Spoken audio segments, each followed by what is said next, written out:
ഓണത്തിന് നമുക്കൊരു ചെറിയ ട്രിപ്പ് പോയാലോ? തിരുവനന്തപുരത്തേക്കാണേ പോകുന്നത്. ഞങ്ങൾ രാത്രി വടകരയിൽ നിന്ന് ട്രെയിനിനാണ് പോകുന്നത്. പിന്നെ 5-6 ഫാമിലീസ് കൂടി ഉണ്ട്. അപ്പം തിരുവനന്തപുരത്ത് ട്രെയിൻ ഇറങ്ങിയിട്ട് അവിടുന്ന് ട്രാവലർ എടുത്തതാണ്. ട്രാവലറിന് അവിടെ നിന്ന് പോയിട്ട് പിന്നെ റിസോർട്ടൊക്കെ നമ്മൾ തന്നെ ബുക്ക് ചെയ്തതാണ്. ട്രാവലർ അവർ പാക്കേജ് സ്ഥലങ്ങൾ മാത്രം കാണിക്കുന്നേ ഉള്ളൂ. അപ്പോൾ ഞങ്ങൾ അവിടെ തിരുവനന്തപുരത്ത് ഇറങ്ങി ട്രാവലർ കയറി പത്മനാഭസ്വാമി ക്ഷേത്രത്തിലാണ് ആദ്യം പോയത്. അപ്പോൾ അതിൻ്റെ അടുത്തൊരു ഫ്രഷാകാൻ മാത്രം റൂം എടുത്ത് അവിടെ നിന്ന് ഫ്രഷായി അമ്പലത്തിൽ പോയി.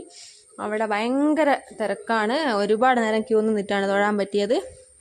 തൊഴുത് തന്നെ ഭയങ്കര വെയിലും. പുറത്തിറങ്ങിയ ശേഷം ഞങ്ങൾ ചെരുപ്പൊക്കെ വണ്ടിയിൽ അതിനെ കൊണ്ട് അവിടെ ഒന്നും ചവിട്ടാനൊന്നും പറ്റുന്നില്ല. ഫോട്ടോസൊക്കെ ഞങ്ങൾ ഓടിയിട്ടാണ് എടുത്തത്. അത്രയ്ക്കും ചൂടാണ് കാലൊക്കെ.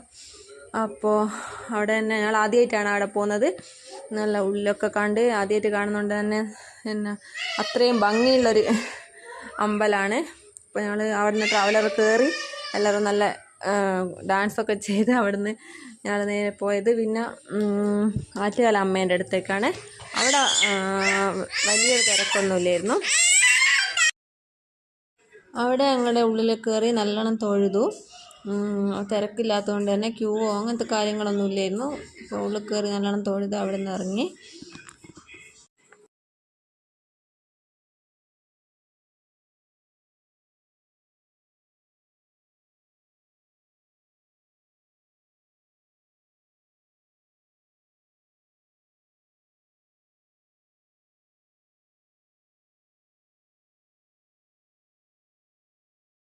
അടുത്ത ഞങ്ങൾ പോകുന്നത് ചെങ്കൽ ശിവക്ഷേത്രത്തിലേക്കാണ്.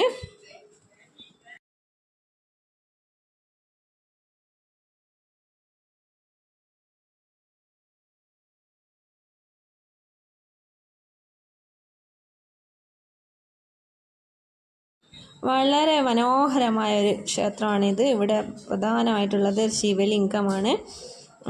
ഹനുമാൻ ശിവലിംഗം എടുത്തു പോകുന്ന രീതിയിലുള്ളൊരു രീതിയിലാണ് ഇവിടെ ഉള്ളത്. ഇതിൻ്റെ ഉള്ളിൽ കയറാമെന്ന് പറഞ്ഞിട്ട് ഞങ്ങൾ ഉള്ളിലൊന്നും കയറിയിട്ടില്ല. അവിടെ നിന്ന് ചുറ്റെല്ലാം കണ്ട് പിന്നെ അവിടെ നിന്ന് കുറച്ച് ഫോട്ടോസൊക്കെ എടുത്ത് അതിൻ്റെ ഞങ്ങളങ്ങ് പോന്നിക്ക്. നല്ല ഭംഗിയുള്ള സ്ഥലമാണ് കാണാൻ വേണ്ടിയിട്ട്. നല്ല ഭംഗിയുള്ള സ്ഥലമാണ്.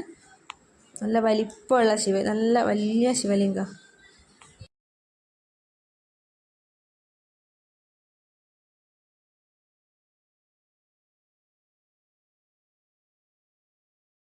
അടുത്തതും ഒരു ശിവക്ഷേത്രത്തിലേക്ക് തന്നെയാണ് പോകുന്നത്. ആഴിമലയാണ് പോകുന്നത്.